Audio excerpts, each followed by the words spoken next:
I want you to do yourself a favor this morning. Stop being ashamed or afraid or embarrassed to give God praise because they're watching. Don't stop giving God what's due him because of who's around, because you have to remember who the audience is. In 2 Samuel chapter 6, David does an unadulterated praise before the Lord when the Ark of the Covenant is returned to the house of Israel. He gives God praise with all his might, with everything he has. Not everybody likes it, particularly his wife. David gives God praise. He burns offerings unto the Lord, which is symbolic of repentance and acknowledgement of sin. He blesses the people of all the kingdom, and he goes and blesses his household. Things happen differently when you put God into your life. When his presence returns to your life, you operate in a whole different manner. He gives God praise, he gives God glory, and things change in his life.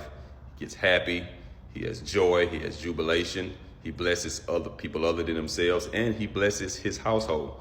His wife tries to charge him up about what he did. Why, you sure did dance, and all the handmaidens and everybody else saw you. She's so concerned about all the other women that sees him, she can't keep her mind on the fact that the Ark of the Covenant had returned and the presence of the Lord had returned to Israel.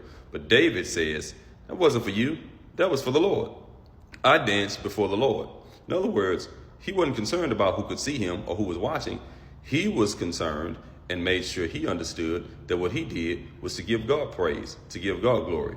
And he said to her, not only did I do it that time, but I'll do it again. And I don't care who's watching. I will play and I will dance before the Lord with all my might because of what he's done. He's exalted me to the throne. You know, the one that your dad used to sit on before he got down wrong with the Lord. So I will give God praise and I don't care who's watching. And that's the attitude we need to have. Too many times we as Christians are afraid and embarrassed or worried about what people will think, all the cliches they'll stick on us if we give God praise. But you have to remember who the praise is for. You have to remember who's kept you, who's blessed you, who woke you up, and who's done all the great things for you. You can't let people who haven't had a single effect or impact in your life stop you from blessing the Lord and praising the Lord who's done everything for you. So let them watch, but you give God his glory. Dance before the Lord, sing before the Lord, shout before the Lord, give him all the glory that's due him. Don't let anybody watching stop your praise, because it's not about who's watching on the outside, but it's about who you're close to on the inside.